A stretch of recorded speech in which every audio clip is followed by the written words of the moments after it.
Assalamualaikum warahmatullahi wabarakatuh. Nama saya Vina Syifaul Kholbia Alhan, nomor absen 32.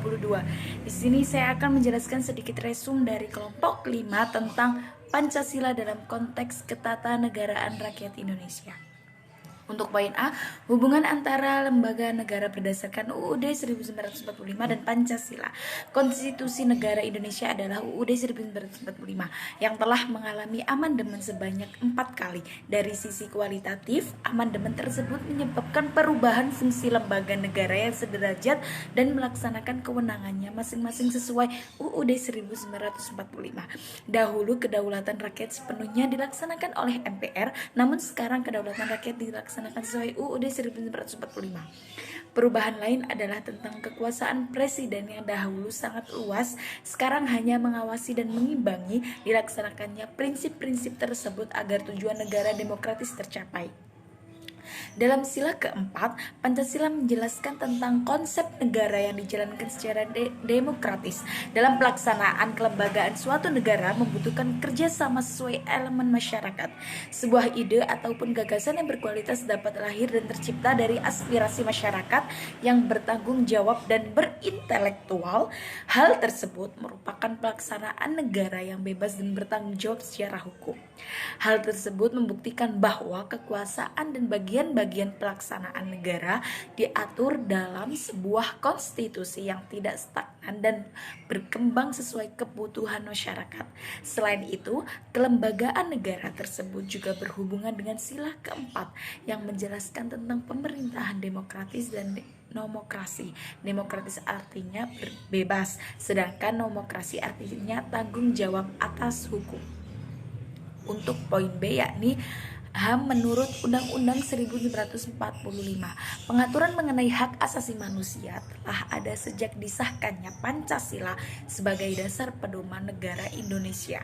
Meskipun secara tersirat, baik yang menyangkut mengenai hubungan manusia dengan Tuhan Yang Maha Esa maupun hubungan manusia dengan manusia. Hal ini terkandung dalam nilai-nilai yang terkandung dalam sila-sila yang terdapat pada Pancasila. Dalam Undang-Undang Nomor 39 Tahun 1999 tentang Hak Asasi Manusia. Pengaturan mengenai hak asasi manusia ditentukan dengan berpedoman pada Deklarasi Hak Asasi Manusia Perserikatan Bangsa-Bangsa.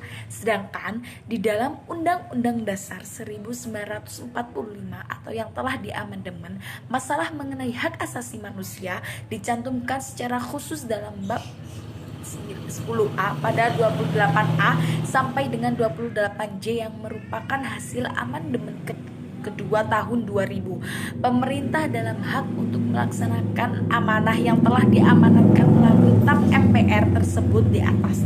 Dibentuklah Undang-Undang Nomor 39 Tahun 1999 tentang Hak Asasi Manusia pada tanggal 23 September 1999 telah disahkan Undang-Undang Nomor 39 Tahun 1999 tentang Hak Asasi Manusia yang mengatur beberapa hal penting yang menyangkut pengadilan hak asasi manusia. Lembaga yang dapat mengadili pelanggaran hak asasi manusia di Indonesia ada 4 lingkungan peradilan sesuai dengan undang-undang, yaitu 1.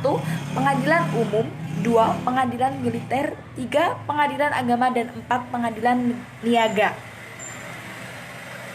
Dalam wilayah 4 pengadilan tersebut, para pelanggaran hak asasi manusia dapat diadili sesuai dengan pelanggaran hak asasi manusia yang dilakukannya di dalam wilayah hukum Indonesia. Tentu berdasarkan peraturan hukum di atas, para pelaku pelanggaran terhadap hak asasi manusia di negara Indonesia dapat dijatuhkan hukuman dengan tanpa pandang bulu dan pilih kasih, karena di mata hukum bagi pelanggaran hak asasi manusia adalah pelanggaran hukum yang serius dan harus segera dihukum, supaya manusia tidak mudah melakukan pelanggaran hukum, khususnya pelanggaran terhadap hak asasi manusia di Indonesia. Memberikan terapi traumatik atau psikologi bagi manusia lain. Untuk poin C yakni hubungan pokok-pokok pembukaan dengan batang tubuh UUD 1945.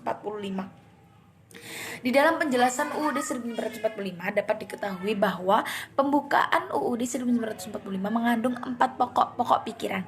Pokok-pokok pikiran ini merupakan cita-cita hukum bangsa Indonesia mendasari hukum dasar negara, baik yang tertulis maupun yang tidak tertulis.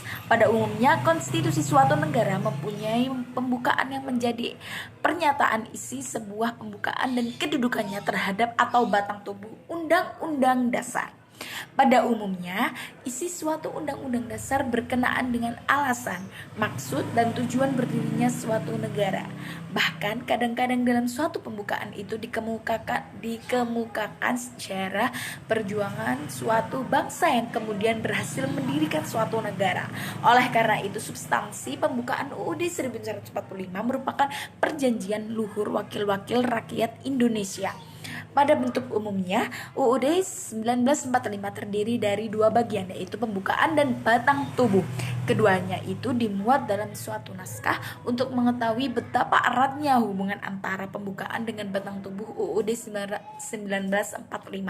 Dapat kita baca dari penjelasan resmi UUD 1945 yang berbunyi, pokok-pokok pikiran tersebut meliputi suasana kebatinan dari Undang-Undang Dasar Negara Indonesia. Pokok-pokok ini mewujudkan cita-cita hukum atau Rechtside yang menguasai hukum dasar negara, baik hukum yang tertulis maupun hukum yang tidak tertulis.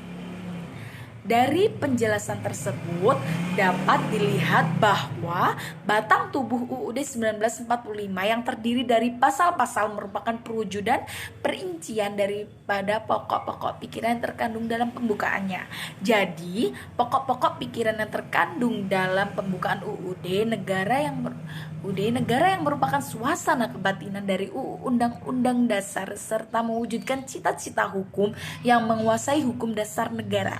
Dengan dikatakan bahwa pokok-pokok pikiran yang terkandung dalam pembukaan UUD negara menjiwai batang tubuh UUD negara atau pasal-pasalnya merupakan realisasi, perwujudan atau perincian daripada pokok-pokok pikiran tadi atau yang terkandung dalam pembukaan. Sekian, terima kasih. Wassalamualaikum warahmatullahi wabarakatuh.